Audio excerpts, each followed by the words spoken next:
ಹಿರಿಯ ಪ್ರಾಥಮಿಕ ಶಾಲೆಯಲ್ಲಿ 5ನೇ ತರಗತಿಯಲ್ಲಿ ಓದುತ್ತಿದ್ದೇನೆ. ನನ್ನ ಹೆಸರು ಅಪೂರ್ವ. ನನ್ನ ಹೆಸರು ಕಾಳಿಕ. ನಾವು ಇಂದು ಹಾಡನ್ನು ದೇಶಭಕ್ತಿ ಗೀತೆ ಹಾಡುತ್ತೇವೆ.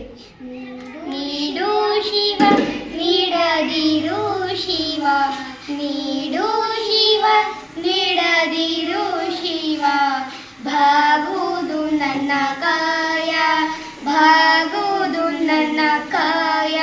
ನಾನೇಗೆ ಅಂಜಲಿ ನೀ ನನ್ನ ಅಂಬಲಿ, ನೀಡು ಶಿವ ನೀಡದಿರು ಶಿವ. ನಾನೇಗೆ ಅಂಜಲಿ ನೀ ನನ್ನ ಅಂಬಲಿ, ನೀಡು ಶಿವ ನೀಡದಿರು ಶಿವ. ಶೃಂಗಾರ ಕೃತಕ ಬಂಗಾರ ಷಡಿಕ, ಬಾಳಲ್ಲಿ ಬಡಿಹಾರ